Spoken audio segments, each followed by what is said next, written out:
to join with you today in what will go down in history as the greatest demonstration for freedom in the history of our nation.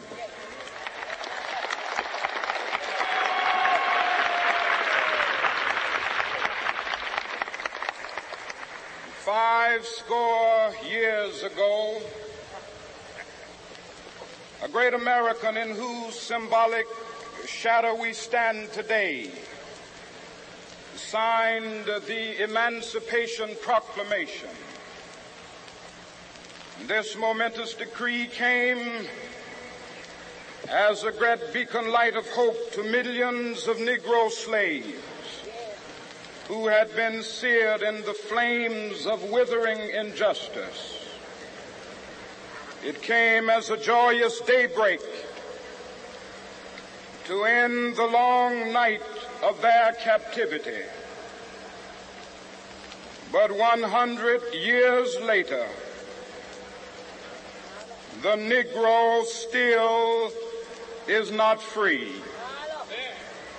100 years later, the life of the Negro is still sadly crippled by the manacles of segregation and the chains of discrimination. 100 years later, the Negro lives on a lonely island of poverty in the midst of a vast ocean of material prosperity. 100 years later, the Negro is still languished in the corners of American society and finds himself in exile in his own land. And so we've come here today to dramatize a shameful condition. In a sense, we've come to our nation's capital to cash a check. When the architects of our republic wrote the magnificent words of the Constitution and the Declaration of Independence, they were signing a promissory note to which every American was to fall heir. This note was a promise that all men, yes, black men as well as white men, would be guaranteed the unalienable rights of life, liberty, and the pursuit of happiness. It is obvious today that America has defaulted on this promissory note insofar as her citizens of color are concerned. Instead of honoring this sacred obligation, America has given the Negro people a bad check, a check which has come back marked insufficient funds.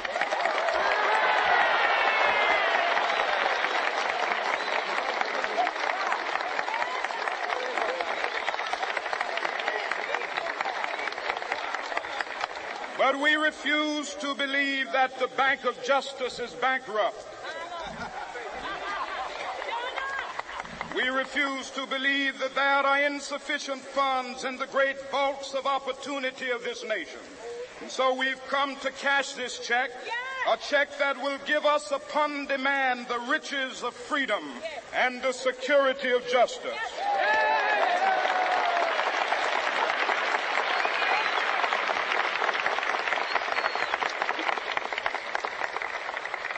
We have also come to this hallowed spot to remind America of the fierce urgency of now. This is no time to engage in the luxury of cooling off or to take the tranquilizing drug of gradualism.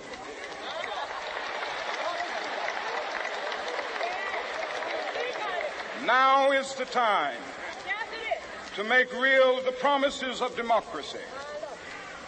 Now is the time to rise from the dark and desolate valley of segregation to the sunlit path of racial justice. Now is the time to lift our nation from the quicksands of racial injustice to the solid rock of brotherhood. Now is the time to make justice a reality for all of God's children. It would be fatal for the nation to overlook the urgency of the moment. This sweltering summit of the Negro's legitimate discontent will not pass until that is an invigorating autumn of freedom and equality. 1963 is not an end, but a beginning. Those who hope that the Negro needed to blow off steam and will now be content will have a rude awakening if the nation returns to business as usual.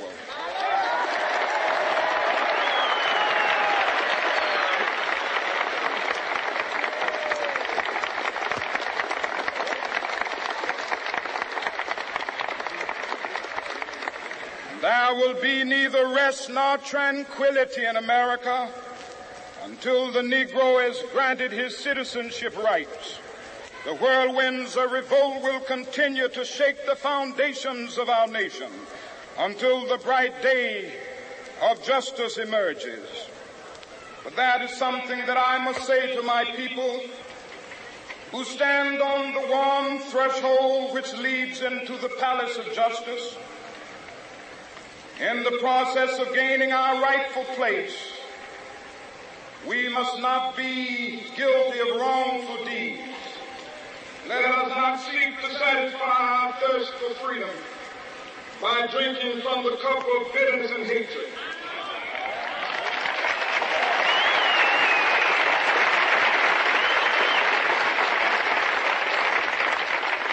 We must forever conduct our struggle on the high plane of dignity and discipline.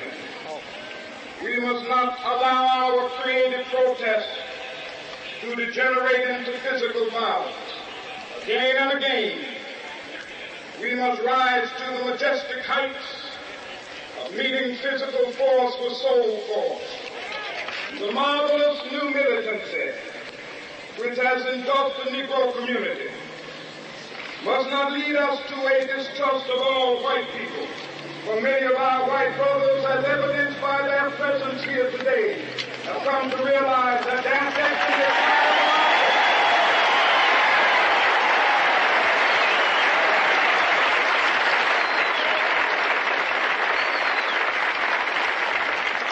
They have come to realize that their freedom is inextricably bound to our freedom. We cannot walk alone. As we walk, we must make the pledge that we shall always march ahead. We cannot turn back. There are those who are asking the devotees of civil rights, when will you be satisfied? We can never be satisfied as long as the Negro is the victim of the unspeakable horrors of police brutality.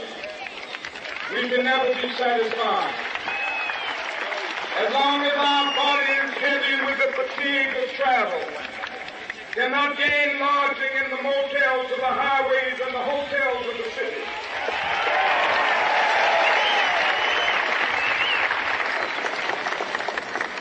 We cannot be satisfied as long as a Negro in Mississippi cannot vote and a Negro in New York believes he has nothing for which to vote.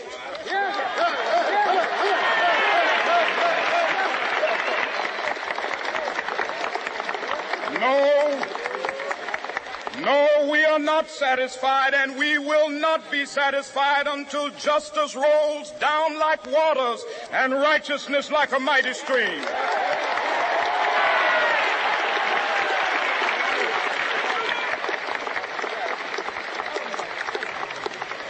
I am not unmindful that some of you have come here out of great trials and tribulations. Some of you have come fresh from narrow jail cells. Some of you have come from areas where your quest for freedom left you battered by the storms of persecution. and staggered by the winds of police brutality. You have been the veterans of creative suffering. Continue to work with the faith that unearned suffering is redemptive. Go back to Mississippi. Go back to Alabama. Go back to South Carolina. Go back to Georgia. Go back to Louisiana. Go back to the slums and ghettos of our northern cities, knowing that somehow this situation can and will be changed. Let us not wallow in the valley of despair. I say to you today, my friend,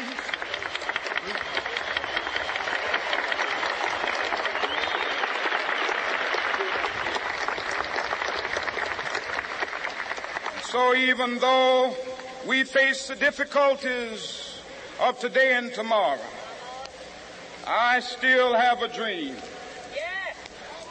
It is a dream deeply rooted in the American dream.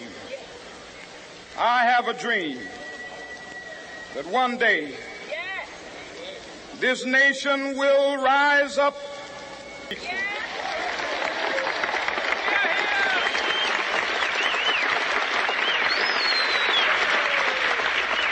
Dream that my 4 little children will one day live in a nation where they will not be judged by the color of their skin, but by the content of their character. I have a dream today.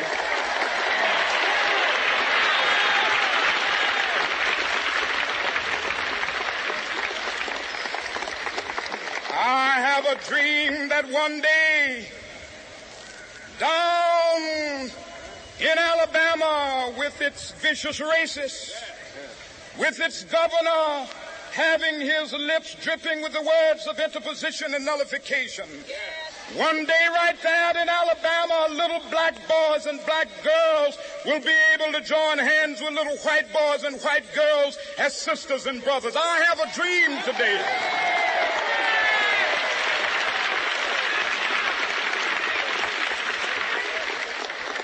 I have a dream that one day every valley shall be exalted, and every hill and mountain shall be made low. The rough places will be made plain, and the crooked places will be made straight. And the glory of the Lord shall be revealed, and all flesh shall see it together. This is our hope. This is a faith that I go back to the South with. With this faith, we will be able to hew out of the mountain of despair a stone of hope.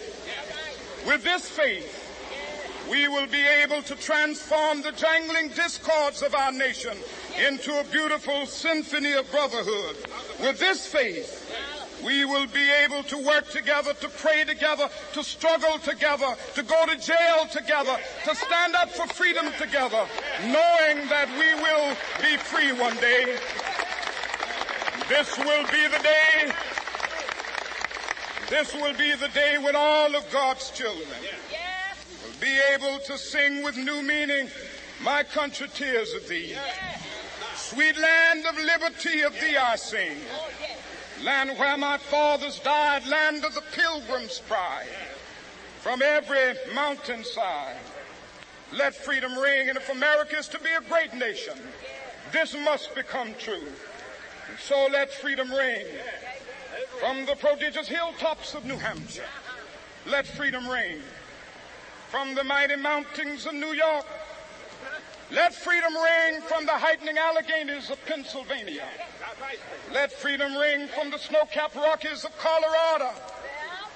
Let freedom ring from the curvaceous slopes of California. But not only that, let freedom ring from Stone Mountain of Georgia. Let freedom ring from Lookout Mountain of Tennessee. Let freedom ring from every hill and molehill of Mississippi, from every mountainside. Let freedom ring, and when this happens,